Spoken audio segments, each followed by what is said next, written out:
মাছের মজুদ, প্রতি কানি পুকুরে রেণু বা পোনার মজুদ। সঠিকভাবে প্রি-স্টকিং প্রক্রিয়া সম্পন্ন হওয়ার পর ওষুধ প্রয়োগের 2 দিন পর প্রতি কানি পুকুরে মোট 1900 থেকে 2500টি চারা পোনা মজুদ করা যায়, অথবা প্রতি কানি পুকুরে মোট 50,000 থেকে 70,000টি বাইস মজুদ করা যায়। মাছ মজুদের ঘনত্ব নির্ভর করে পুকুরের ধরন, গভীরতা এবং ব্যবস্থাপনার উপর। এছাড়া কোন আকৃতির মাছ ছাড়া হবে তার উপরও নির্ভর করে এবং বাজারের চাহিদা অনুযায়ী 3, 4 অথবা 6 প্রজাতির সংমিশ্রণে মাছ মজুদ করা যেতে পারে। খাদ্যাভ্যাস অনুযায়ী মাছের প্রজাতি, মজুদের পরিমাণ।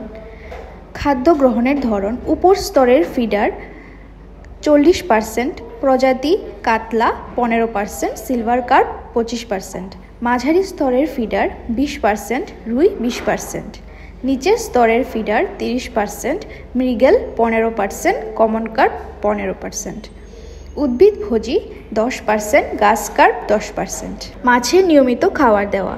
মাছের গড় ওজন এবং প্রয়োজনীয় দানা। 100 গ্রাম পর্যন্ত মাছের ওজন হলে মাছের ওজনের 8% খাবার দিতে হবে। 100 থেকে 250 গ্রাম পর্যন্ত হলে মাছের ওজনের 6% খাবার দিতে হবে। 250 থেকে 500 গ্রাম ওজন হলে মাছের ওজনের 4% খাবার দিতে হবে। 500 গ্রাম থেকে 1 কেজি পর্যন্ত হলে মাছের ওজনের 3% দিতে হবে এবং 1 কেজির উপরে হলে মাছের ওজনের 1.5 to 2% খাবার দিতে হবে।